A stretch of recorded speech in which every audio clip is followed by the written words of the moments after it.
Welcome to the Becoming Eva podcast, where we discuss real-life issues from a woman's perspective. Becoming Eva seeks to break the silence within the female community while fostering authenticity, transparency, and healing. We're your hosts, Latoya Moore and Maya Dawson. Let's get started. Happy Saturday! Happy Saturday, BE community. How y'all doing? We back. Well, without further ado, we're going to introduce our very special guest this week. So I will turn it over to Toya.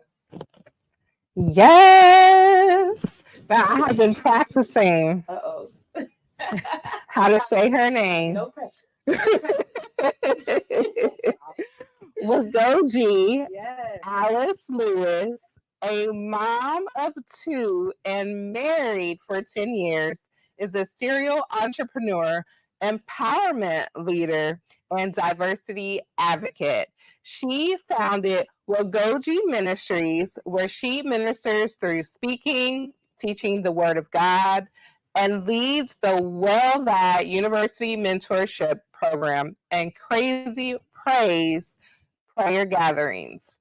Nwugochi is a creator of the Pod for Your Girl podcast, a platform designed to empower women of color, and the visionary behind Afrentic, a lifestyle brand. She also manages operations for her husband's business, Mike Lewis Productions. So welcome, Nwugochi Alice Lewis. You the one doing it. You talking about Yes. I'm like, whoa.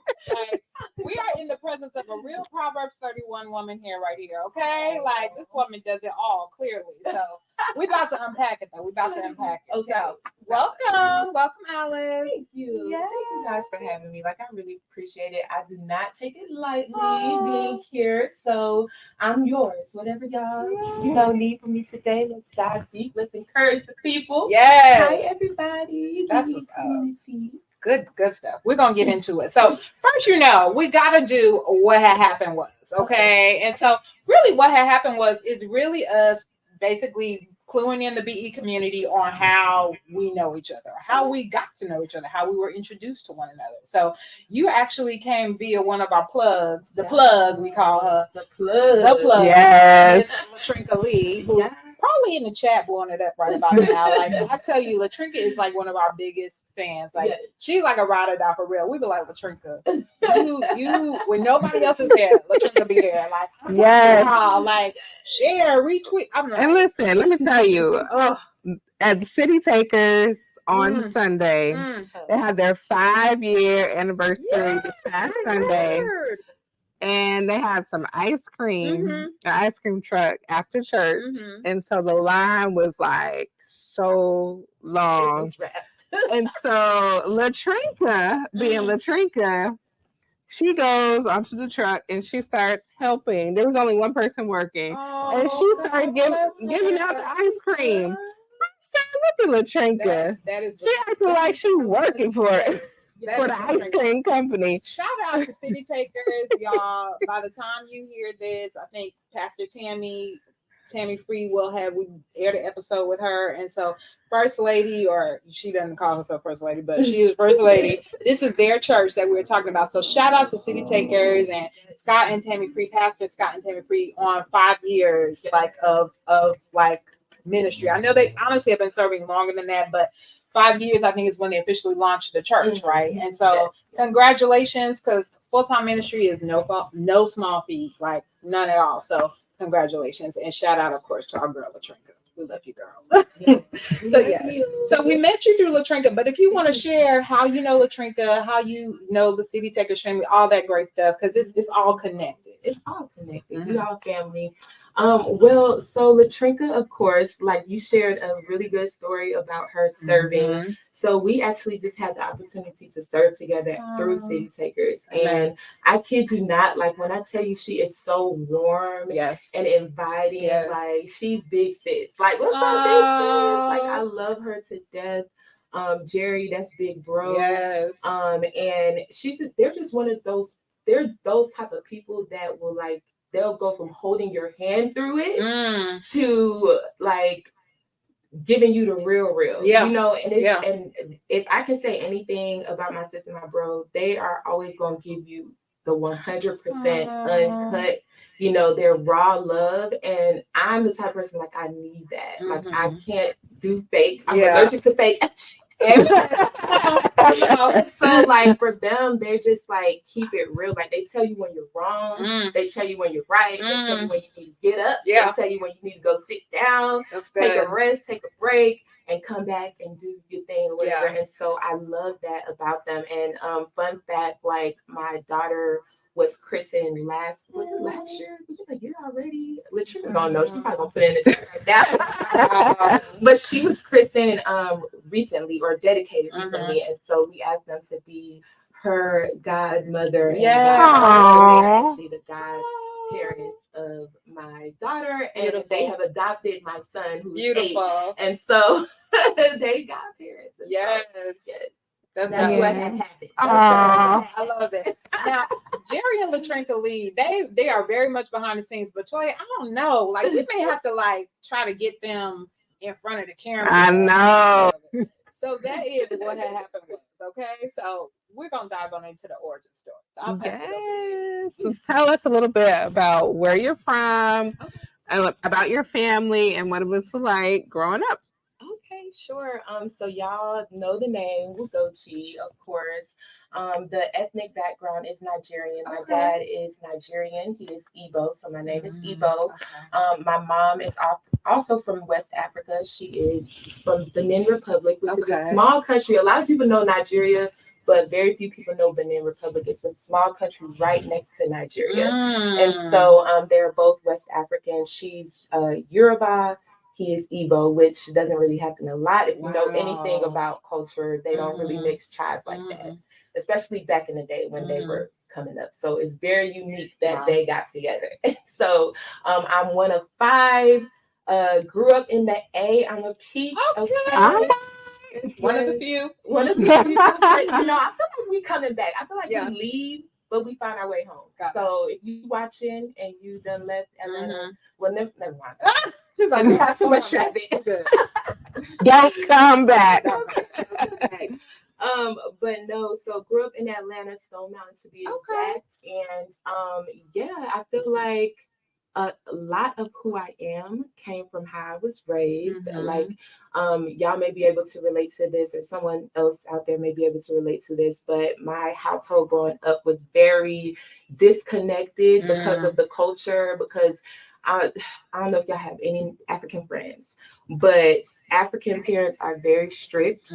They do not really know American culture like that. And so because of that, there was like a divide in the house. Like me and my sisters and brothers, we always wanted to go out and do things. And they're like, no, stay home, read your book. It was always very like one way. It's only college. It's only reading your book. That's the only thing you can do. You're either going to be a doctor or a lawyer, and that's about it. Like that's it. Or a nurse. Nurse is acceptable. Got it. Okay. And so but for me, like I was always somebody like just searching for more. And so I knew at a very, very young age that like, I remember, this is one thing I will never forget. I remember looking down at my hands one day, and back then I didn't know, but it was God. He was like, you're gifted. Your hands are gifted. You're going to do something with your hands. And I did not know it back then. I just was like looking at my hands like this, literally in my living room. And I had to be like 8. And so I'm looking at my hands, and God is like, I'm putting something in your hands. You're gifted. And I just was like, okay, God. And so I grew up, went to college, dropped out of college, went to cosmetology school. And here I am working with my hands. And I'm like, wow, like, God, like you knew I was going to do this, but I didn't know back then I was going to do it. Fast forward, make a long story short. It got to a point where I felt like I couldn't do hair anymore. In 2018, I lost a very dear friend to me. She was someone who I worked in the salon with every day. And y'all know, like, y'all work besties, right? Like, when you have a work bestie, you see them pretty much like every single day. Like y'all kikiing, like y'all go to lunch, like they almost become your family. Yeah. And so she ended up passing away from epilepsy. Mm. And I didn't know it then, but grief is no joke. Like and I didn't know how to cope with it. And so being in the salon was like very triggering to me. So I just felt like I couldn't stay there. Yeah. Little did I know, like God was actually shifting me. It was in 2018, the same year where I birthed Nwugochi Ministries, and I was able to just kind of make that transition to say, okay, God, hair is not for me, but you still are going to use my hands. Amen. And it's not going to be like, to, do hair or whatever, but it's going to be like to push and to uplift and to prepare. So it's more of like a spiritual, from a spiritual sense versus from the sense of like actually being behind the chair and working with my hands, but using my hands to like really build his kingdom. And so the same year I lost her, it kind of pushed me into a different trajectory. We got you, trajectory of my life. And so that's amazing. Okay, I have to ask you before we move on, like especially considering the household you were raised in, and just I know you're talking about parents being strict, and it's a doctor, a lawyer, a nurse. So how did they handle, number one, you dropping out of college, number two, you going into cosmetology school, and number three, you ending up in like ministry? Like like none of those are a doctor, a lawyer, nurse. Yeah. How did that fare well? Listen, it was very challenging to say the least. I will say, like, my dad was really more of that parent. Okay, so funny story. I'm gonna just give y'all a quick rundown of my dad real quick. Okay, so he came from Nigeria with nothing. He basically came here like on a scholarship to play football, which y'all call soccer. So he came here on a soccer scholarship. He played for he's gonna be so mad if he sees this, and I don't know this, but it's a college in Louisiana. I feel like it's either Louisiana State or Louisiana Tech. Okay. Worked at KFC through college, put himself like through all of that. He left his everything he knew back at home. So his brother, his sister, his mom, he was the only one here. And so for him, he's like, it's just college. Like it's just this one track. Like it is nothing else, because that's what I had to do, right?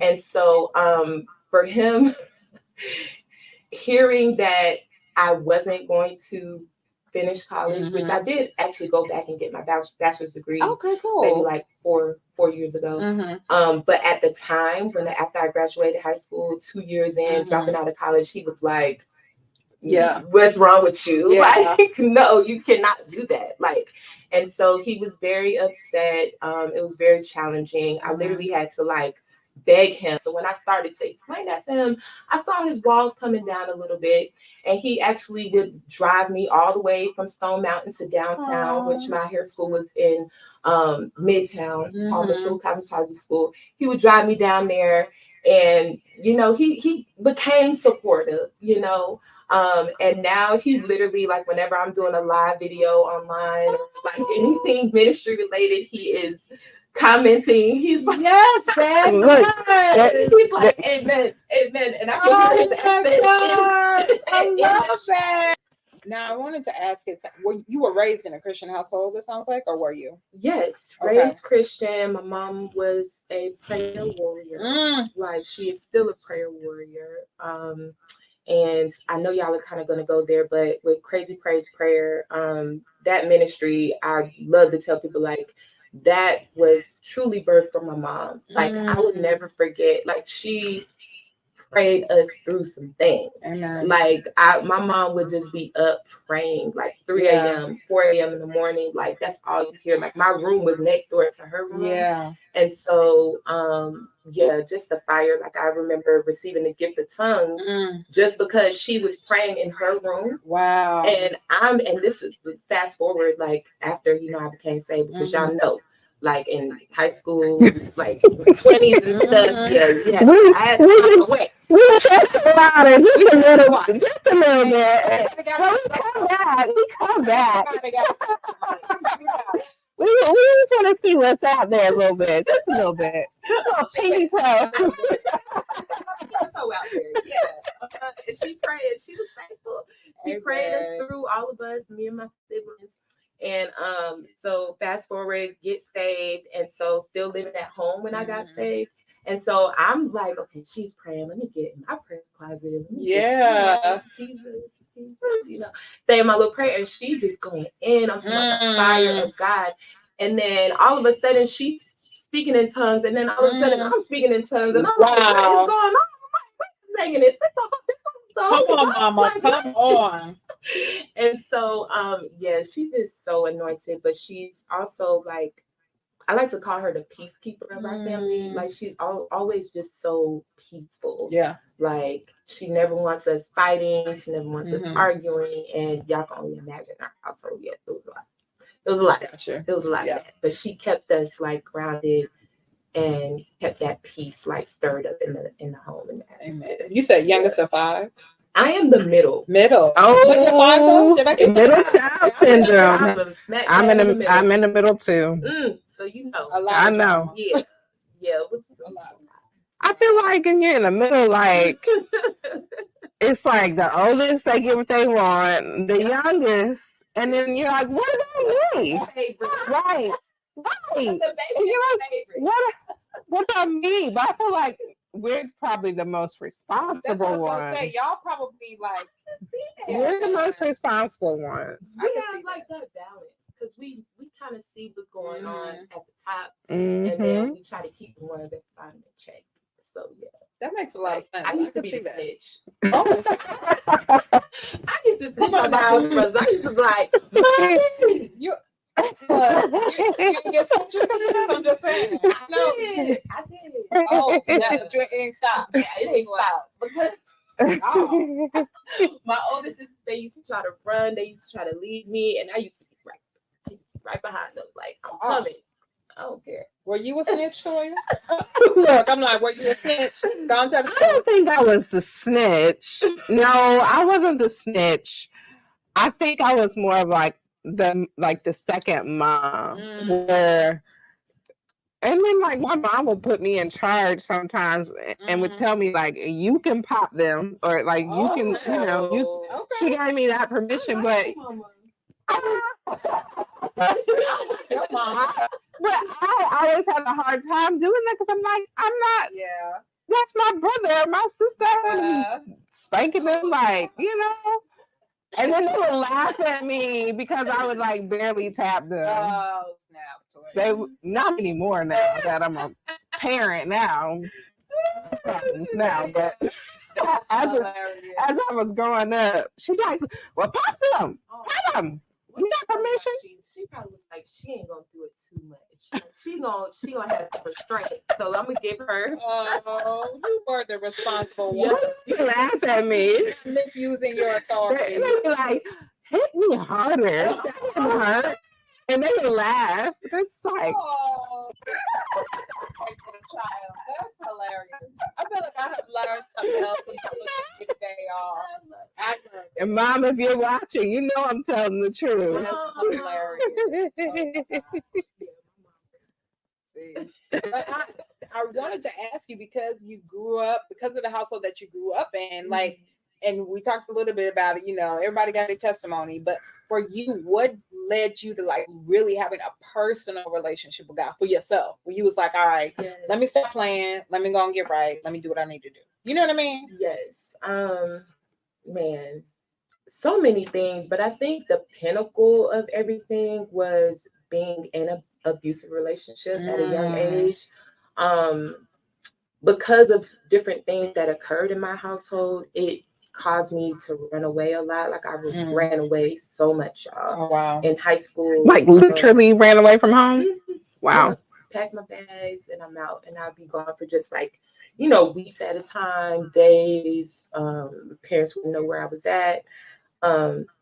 Where did you go? I would go to my friend's house. Wow. I would house hop sometimes. Like I would 2 nights I'll be at my best friend's house. 2 nights I'll be at my boyfriend's house. And I just used to feel like I needed an escape, you know, because for one, definitely being a middle child was a part of it. And then, you know, there were just, you know, some other things. And I just needed an escape. I needed to run away, get away. And I entered into an abusive relationship. And I think I was 16 at the time, so I had to be in like 10th or 11th grade. And yeah, he was just very abusive. And I will say this at the same time, like I was also toxic. So it wasn't just like a one-way thing. Like it was to a point where it's like we were both toxic for each other. But I'll never forget like just being in that place. And I stayed in that relationship until my maybe freshman year in college. And by that time I had ended up getting pregnant. My parents did not know. The guy who I was with, I had been with him maybe for like 5 or 6 years at this time. And so he was like, that's not my baby. He's not my baby. That's not my baby. Like, you messing around with somebody else. That's my child. And he just like was sending me these horrible text messages, y'all, which I would not say on here what they said, but he's like, you need to get an abortion, da, da, da, da. And so, you know, I felt the pressure to get an abortion. And so I did. He came with me to get an abortion. Funny story. We were on the way to the abortion clinic. I'm driving. He's on the passenger side. We pull up to a red light, y'all. And I'm just sitting there. My boyfriend is in the car at the time, right? And I'm just sitting there like this, you know, and I just felt something on right here. Like, don't tell me it was your mama or your daddy. Uh-oh. It was? Or somebody at the door. It was your mom? No. I'm sitting there and I just feel somebody looking. I turn to my left. It is my dad. Oh, in the car. In the car. We are on so far away from our house. Like, I think we were crossing over like Memorial Drive, headed downtown to the clinic. He is in the car looking at me. Oh, like just staring, just like, and I just was like, oh my God, that's my dad. That's my dad. And the light turned green and I just oh my goodness. Wow. So, you know, and we went through with it. I had the abortion and it was one of the worst decisions that I really ever made in my life. After that, I felt depressed. I had depression for the first time. I think then I didn't know the word depression, but it was like a sadness came over me and I just did not know who I was anymore. And so at this point I had to be like 22, 23. And I remember walking through the college campus and just feeling so low. Like I felt like death was on me, like legit, like walking and just feeling dead. And I remember one of my friends, we're still friends to this day, he walked up and he was like, you know, I want to invite you to church. Like, and after that, I had never been the same. I had never been the same. Went to church. And it was a process. Like I still was like, you know, 1 foot in, 1 foot out. But eventually, like I was like, man, like God is real. Yeah. Like he's real. And like he took my pain, my depression, my guilt, my shame. Okay. Like my shame, like he took that. And I never forget, like I never looked at the cross. I never looked at it the same way. Like I remember we grew up Catholic. So the way that my relationship with God was different. Like it wasn't like what it is today. Like if you've ever been to Catholic church, you know it's very like religious and organized religion. And I feel like once I came to Christ, I knew like, oh wow, like I can actually develop an intimate relationship with God. That means like if I talk, he will talk back. Amen. Like, and it's not like, you know, oh, I have to do things so right and so perfect and this religious, like if I don't do it like this, he's gonna like shun me. But it's like, no, he takes my sin and he casts it as far as the east is from the west. Like that really is God. And so when I started to really develop that mindset, like, man, like he's real, like it just changed the way I looked at the cross. And so beautiful. Thank you for being so vulnerable and transparent and sharing that. I know somebody else needs to hear that, because you're not the only person that's done that, or you certainly won't be the last. So thank you so much for sharing that. Yeah, that's my prayer. I really do pray, like, it helps somebody, like, like abuse in teenage years is real. It really is real. Like, I will never look at teenage girls the same after what I went through, because I think, and I'm not going to get emotional, I think sometimes we, get to a place where we're just like, oh, you're young, you'll bounce back. What could you possibly be going through? Like, you're 15, 16 years old.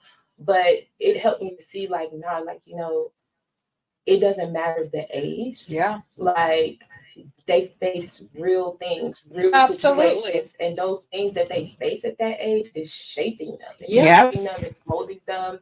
And so, you want to just be able to listen, be able to hear them, be able to really truly see them. And so, I was definitely in a relationship similar at a young age like that. My parents didn't know that I was dating for at least a year. It had been a whole year before they had found out that I was dating. And we ended up dating for like 4 years, like into college. And it was similar, like abusive, verbally, and he punched holes in the walls. And it was just a lot of signs that if he's punching holes in the wall and saying things like, oh, I'm going to kill myself if you leave me.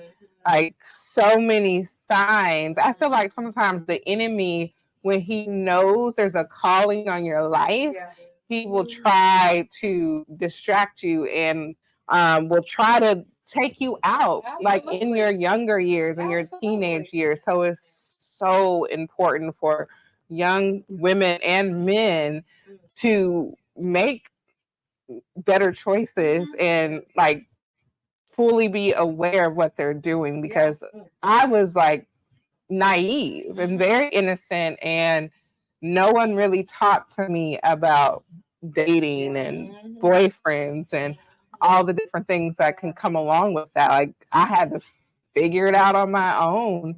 And I think we need programs like mentorships and things like that to help young people out. Well, let me ask, actually, both of y'all this. What words of wisdom would you give to young women, teenagers, young adults that, may find themselves falling prey to domestic violence or to abusive relationships? Number one. And then number two, is there anything in particular that you want to share with women that either have had an abortion or are considering getting an abortion? So it's a two-part question, but really it's words of wisdom, because that season of life period, like you were saying, Toya, is so we're formative. We're extremely formative, and we're easily shaped and molded by our experiences. And so, I mean, the attacks are great because of that. So what words of wisdom would y'all give? Yeah. I think the first thing that comes to mind, that's loaded. I think definitely, for one, run, but really accept that it's abuse. Like, acceptance plays a huge part in how you move and how you navigate the relationship, how you navigate the journey. And I think, like, so many times, like, I left, but I kept going back because I couldn't accept that it was abuse. I couldn't accept that. I was in denial. And a part of that was he was my first. And so I lost my virginity to him. And so there was automatically a soul tie, which I did not know then. Yeah. But that's really what it was. And so if I could give a young lady or even male advice, because males are in these relationships now too, I would say accept that, you know, you're not doing anything wrong, and accept that this is abuse, accept that, you know, you may be going through denial, and accept that, you know, regardless of the plan's not going right, because it's like you think in your head, oh, you're gonna get married, y'all gonna be together forever, it's gonna be your high school sweetheart, this is it, this is the love story, it's the movies. No, accept that the future that you thought it was gonna be is not worth what it could potentially turn into. And I'll probably share that. I know you guys have more questions. I don't know if you just want me to go into it or okay. We here, girl. We here, and this is important. So we here. Yes. So one of the things I know we're going to talk about was the podcast Hot for Your Girl. And so one of the reasons why I started that was because of my past and because of, you know, what I went through. In 2019, I don't know if y'all know the story of Alexis Crawford at Clark Atlanta. She was a young girl who went to Clark Atlanta. She was murdered in 2019. She was raped, and she reported the rape, and 4 days later she was murdered on campus by the guy who raped her and her best friend, because it was her best friend's boyfriend who raped her. And so that sounds familiar. Yeah, the case is actually still going on. I think they're really coming up on trials and stuff now. But this was in 2019, and I heard the story, and it just did something to me because of how they killed her. And it resonated with me so much because she was choked. And I hope this is going to resonate with y'all. I just want to really, really share this with y'all because it could help somebody who's going through this right now. But she was choked. And this actually happened to me. My ex at the time, my boyfriend at the time, he choked me till I passed out. I blacked out. And when I woke up, I was in a park. I was in a field, you know, and he had literally just left me there for dead. Like, I don't know if he died on the bed or, you know, what, but he had just left me in the field. And like, I'm looking around, nobody was there. In the middle of the night, it had to be like maybe 2 a.m. That's what time I woke up. And I just literally was like, oh, like that. Like, it was like something like had resuscitated me. And so I'm just frantic because the last thing I remember is his hands around my neck, you know. And so she was choked and her body was left in a park. And I just think about that and I'm like, God, like, you know, like your mercy, like your grace, like, you know, and it's just like her friend, like, and you have someone who is so close to you, like she's your best friend, you know. And so I say that to say that, like, when it comes to giving you advice or giving someone advice, like, please accept the abuse. Please accept that it may not be perfect. It may not be, you know, what you wanted it to be, but the outcome of what it could be way worse. Like, you know, I woke up, but Alexis didn't. Right. You know what I mean? Don't be in denial about Don't be in denial about like, accept the fact, like, this is abuse. This is not right. Yes. This is not going to end the way you want it to be. It's not going to end the way you want it to be. Okay. Like, or it has the potential to not. Like, some people, like, you know, her situation was she was abused. She was raped. Wow. She did do the right thing. She went to the police. Reported it. Reported it, right? And so, you know, and this is not to make anyone afraid. This is just to let you know, like, abuse is real. And so whatever you have to do, run. Don't be by yourself. Don't stay by yourself. Don't have fear now, because God didn't give us a spirit of fear. Use wisdom in everything that you do. But the biggest thing that you can do is to really accept it and flee from it. James 4:7 is one of My favorite scripture is submit yourself unto the Lord, resist the devil, and he will flee. So submit yourself to God. Say, God, I'm yours. Like, and I resist this. I resist the temptation to go back. I resist, the ideas in my mind, that mental that's always playing. We could be happily ever after. I resist that. Resist the devil, and he will flee. Eventually, it's going to be okay. The enemy is going to leave you alone because he's going to say, oh, she's not going back to that. Yeah. She's found God. She's submitted it to God. And so eventually he will flee. And so it starts with you accepting it. Good. Yeah. And I'll say mine is a little twofold response. I definitely think it starts with your parents. For me, I also grew up in a strict household. Probably very similar to your culture, even though we're not, we don't have like a African culture, but we were very strict. There was no TV. It was read your books. If you're bored, read another book, do a puzzle, get your education. Like, we were able to watch TV on the weekend, but it was like the BET gospel on Sundays, and like Saturday it was like cleanup day, so it wasn't really a lot of time to have TV. And my parents told us that we were not allowed to date until we were grown and out of their house. So I think the reality is, though, parents, your children will date, or they will have those experiences because you're not going to be with them all the time.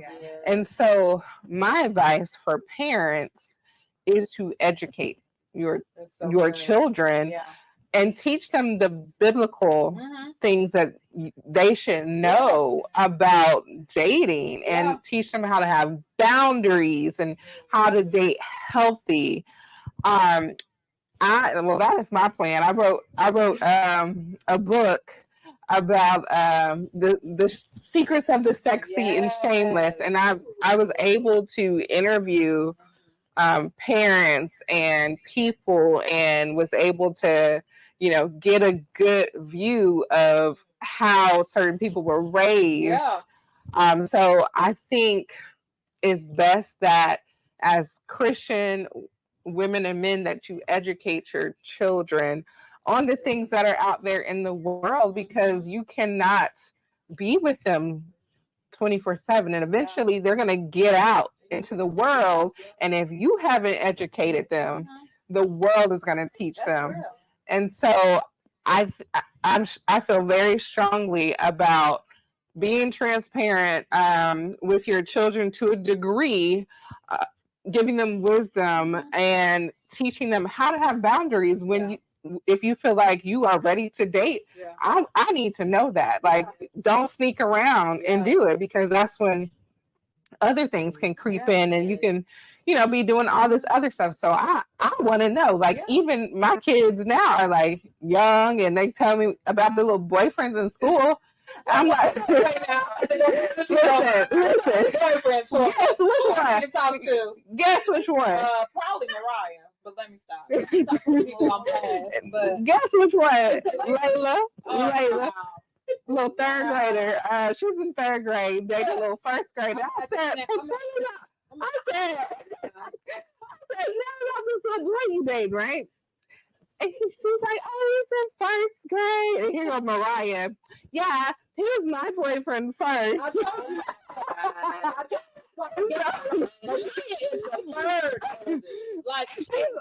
in first grade. But she tried to boss everybody else around. So right. Like, that's why I said, and she said, but different with her. I was like, okay, I'm not gonna freak out, because I don't want them to think like, okay, mommy, I'm never gonna tell mommy anything. And so we talked about it. I was like, the reason, like, why you should, when you date, and all these different things. And then so by the next week, I was like, so how's your boyfriend? And she was like, well, we broke up. I was like, okay. She's like, yeah, we'll just be friends. Wow. I was like, okay, cool. Mama was I sure was. But I was not gonna freak out and like, oh, you're not supposed to have a boyfriend until you're like 16. And you're like, I was like, okay, stay calm because at this age, I know it's nothing serious, but let's start to talk about this. Now, if you think you need a boyfriend, why do you think you need a boyfriend? What is the purpose of you having a boyfriend? Like, it's just like asking them those questions. Because, like, as they get older, we can go in a little deeper and really dive into those boundaries. So that's one part. Now, if you are a person and you were in the situation, you didn't have like an education like me, you didn't have anyone mentoring you and kind of showing you, and you kind of out there doing it because you don't know any better and you think you're missing out. Very similar to what Nwugochi said, flee when you have a chance. And that's what happened in my situation when he, like I said, like I would break up because God was drawing me back. And I was trying to like, no, we can't date anymore. Like, and he would say, oh, I'm gonna kill myself and all this stuff, and punching holes in the wall, just angry, and he had a really bad temper. And so God was showing me all these different signs, and I was like, I got to break free. And so he ended up going to jail for something for like a month, and I hadn't heard from him. And he told his family when I was calling to see where he was, like to lie. And so once he got out, he called me. I had enough courage to say, like, no, this is not the life for me. Like, you were MIA. You told your family to lie to me. Like, we're done. And so we also had the space. Because he had ended up moving to Georgia just to be like near me and watch me and like, a little stalkerish and stuff like that. But then once he went to jail, we were able to have that separation. Like God had made that separation, and I was like, okay, now it's my chance. And like I took it, and I was like, okay, I'm done. I'm done. I'm not going back. So when you do find yourself, because sometimes you don't know, it starts off beautiful and charming and lovey-dovey, like she's saying, and then you start to see things and they start to show their true colors, and you're like, who is this person and how did I get here? Like, I asked myself that question so many times, like, how did I get here? This was not how I was raised. And so if you're like me and you find yourself in that situation, when God gives you that space to go, you've got to go, break free, and don't go back. Like she said, resist. So good, y'all. So good. Thank you both. Like, because this, I just felt like it needed to be shared. I really did. And before we go into becoming, I do want to ask you if you have any words of wisdom for those that either have considered or have had an abortion. Oh man, God is a redeemer. Like, he really is. I think the biggest thing with that was the shame. And there was very few people that knew about the situation. But I think in my mind, it felt like the world saw it. It was like I was wearing a scarlet letter, you know?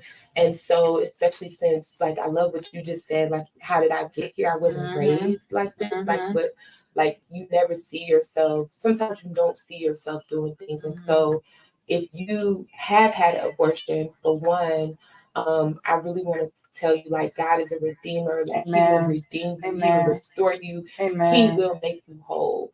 Like, it may not happen overnight. It may take time for you to heal. It may take time for you to go through, go through all of the emotions. And that's another thing. Like, you will have your high moments, your low moments, and it's okay to feel that. I think a lot of times when we go through situations like that, which it was trauma. I didn't know it was trauma then. It's trauma when you wake up, you're in pain. You're, you know, I'm not gonna get too graphic, but it's trauma. And you know, you want to allow yourself to feel all of the things that you need to feel. And then I want you to come to God if you do not know God, if you don't know him as your Lord and Savior, because if I didn't know God, I was very suicidal. Like there's no telling what I could have done. And so come to Jesus, come have your moment, find a good Bible-based church, and just lean on him. I don't even want to be like too religious. Like just find comfort in him.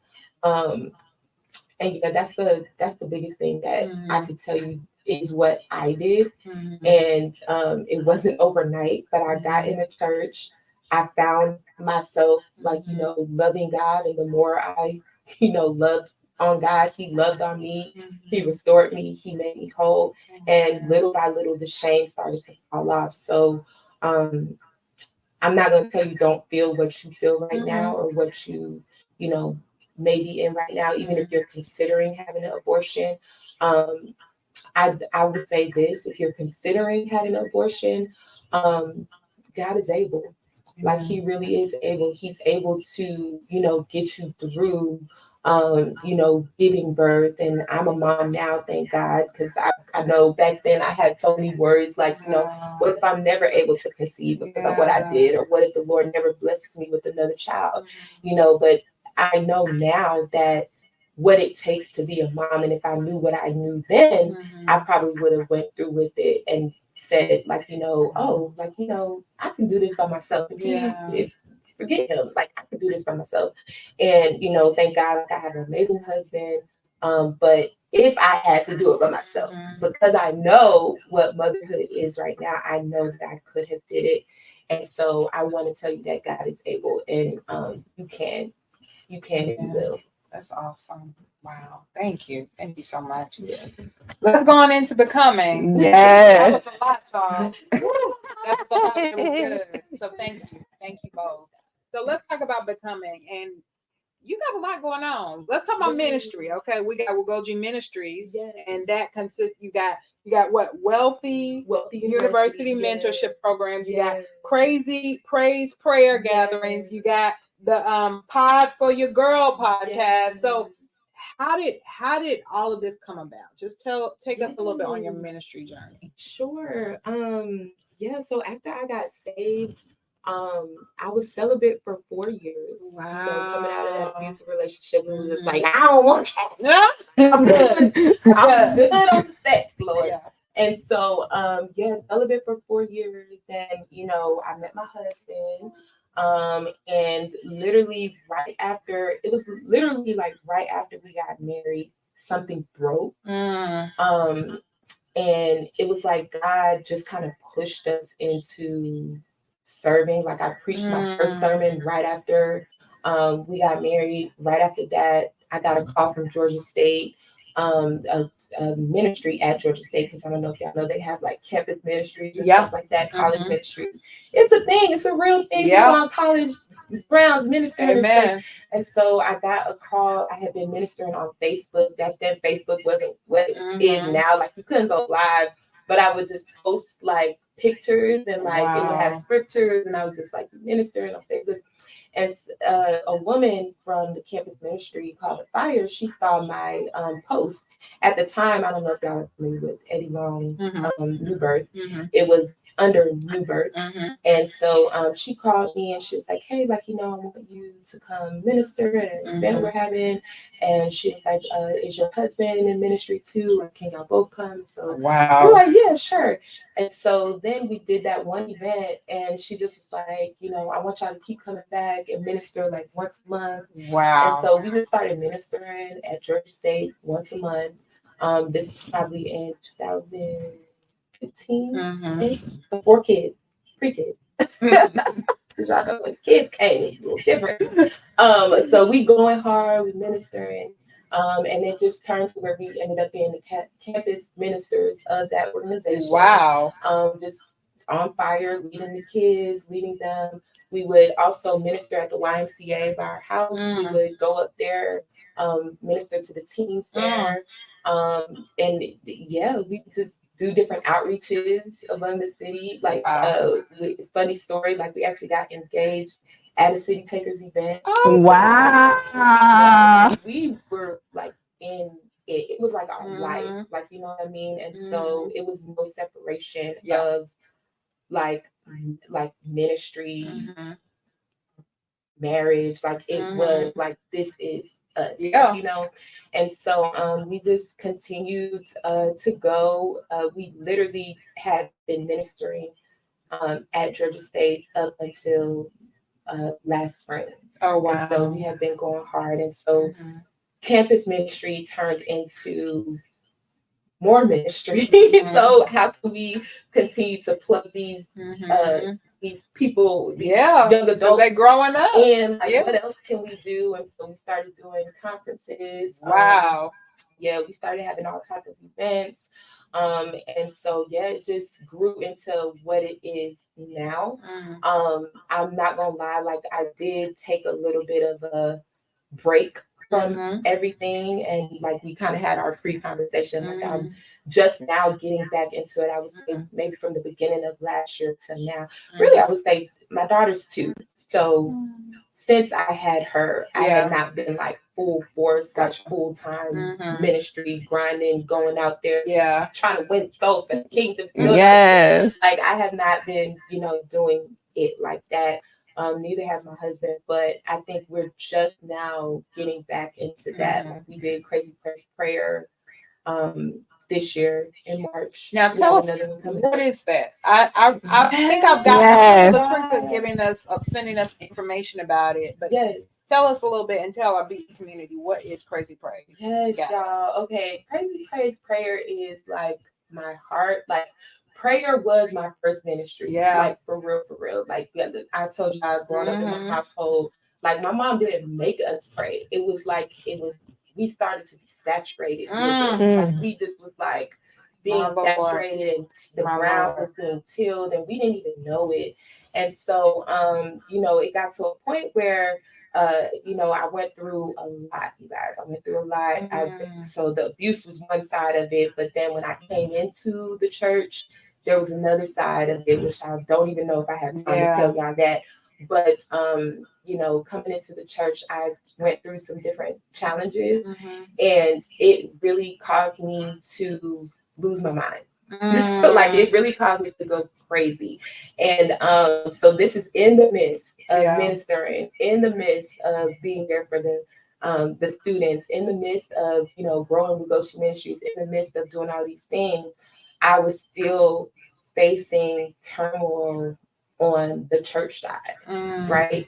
And so it became a thing where I didn't know how to cope with it, because the church that I got saved in, there were some things that happened. I didn't know how to cope with it, because this ministry led me to Christ. This ministry caught me when I had my abortion. This ministry caught me, like, you know what I mean? And so going through some of the things I went through, I was like, okay, it's okay. I messed back. Then we transition to another ministry, and some other things happened. And it's like, wait a second, hold on. Maybe like my faith started to be shaken. And, when you put that much trust and belief and faith into something, and you start to attach, and this is something that I really want to tell people, like the church is God, but your pastor is not. Amen. Okay? And I want to really, really, tell you that, because sometimes you can lean on the pastor as well. You can lean on, this individual, and then when things happen, or when the people are not your pastors, they're not your God. And so God is the church. Like He is the church. Like that's who we're serving. He's coming back for His church. We are His church, period. And so when you understand that, that's the realization that I didn't have, to the point where I was like, okay, my faith is being shaken. My mind is not secure what's going on. And so I literally ended up losing my mind, but it was triggered in 2018, where when I lost my friend. I'm going through all of these things, different church hurt. Now my friend dies, and now I'm really rocked. And I'm like, wait a second. So I stopped doing hair. And at the time, I'm still doing campus ministry. But in the back of my head, because so many people were looking to me, so many people were looking to my husband, I felt like I couldn't stop. I felt like I couldn't, like, you know, take the time to like truly heal. And so now which I didn't know at the time, I'm starting to have all of these thoughts. I'm going through mental breakdowns. I'm having nervous breakdowns behind closed doors, right? And nothing and no one could pull me out of that. Nobody could pull me out of that. It wasn't till God started to give me a strategy in my prayer closet, in my prayer time. He started to give me a strategy. And he was like, whenever you feel this mental breakdown coming on, this is what I want you to do. And I literally had to do it. You know, I literally had to lean on that. And so, fast forward, y'all, because I know it's a lot. It's so good. I feel like we're going to have to have you back. Because mental health is real. It is. That's what I'm telling you. Now, Christians are not exempt from mental health. Yes. Exempt from mental health. I don't care all the smoke, bells, whistles, all of that stuff. You will break right down. In the midst of a sermon. Okay. Come on. And so, so God had to really give me like a strategy to cope with my mental health. Amen. And it wasn't until I started to do it where things started to shed and fall off of me and started to break. And that was when Crazy Praise Prayer was birthed. Wow. Yes. And so God was telling me, like, when life gets crazy, we pray crazy. We have to pray crazy because the enemy will not back down. He will not back down. He will come at you. And especially when he knows you're vulnerable, he knows you're grieving, he knows you're hurt, he knows people did you wrong, he knows things happen in your life. Okay, she's down. Let me get her now. Let me come at her. Let me make her mind go crazy. Let me make her think she's seeing things. Let me make her think that she's going through things that's not really happening. Let me distort her reality so she can't even tell, like, because really what he was trying to do was get my relationship with God. But he wasn't going to have that. Because I was like, oh no, I'm about to go crazy. Come on. And so Crazy Praise Prayer was birthed, and it was birthed out of a crazy praise, a crazy prayer, to where it's just like, no, all of the, you coming in with your, oh, you gotta look like this, you gotta be like this, you gotta pretend, you gotta keep up the face, keep up the front. No, if you don't put that down and go crazy so that you can break that thing off of your life, that's what Crazy Praise Prayer is all about. And so it's prayer gatherings, praying for your mental health. It's, truly true warfare, because that is my ministry, spiritual warfare. Amen. And so it's true warfare. I think sometimes, like, we're not trained and equipped to do spiritual warfare. And if I didn't sit under my mom as she was doing spiritual warfare, I probably would not know what it is, what it looked like, how to do it, And so that's what it is. And so me and my husband were developing the training side of it now, to kind of like really train people up in spiritual warfare. But right now it's just gatherings and online prayers. So y'all, that's amazing. We gotta have her back. Yes. About the mental health, but that's in a nutshell. It's so good though, and it's so necessary. It's so necessary, y'all. Can you? We're wrapping up, y'all, but we gotta have you. Can you tell people how they can be a part, how they can learn more about any of your ministry offerings, how they can support you, how they can just keep up with you as you and your husband are, bringing out, developing more and more offerings? Like, how can they find you and support you? Y'all can go to the website, nwugochiministries.org, or email crazypraiseprayer@gmail. That's amazing, y'all. Okay, well, we're closing out. Toya, you have anything else before we close out? This has just been amazing. So Thank you so much for being transparent. And I'm probably gonna talk to you after this. I got things to talk about. I'm saying. Yes. Very good. All right, so y'all, the Becoming series will continue. We will be back with another special guest next week. But in the meanwhile, get you some merch. Check us out online. just keep up with the BE community. Yes. We'll see y'all next time. Okay? Yes. Don't forget to subscribe to our Yes. YouTube channel, please. Support, share, subscribe, like, all that good stuff. And we'll see you next time. Bye. Don't forget to like us on Facebook, Twitter, and Instagram. Click subscribe on YouTube and subscribe to the podcast. Check us out at becomingevatoday.com. Or email us at evamail@becomingevatoday.com. See you next time.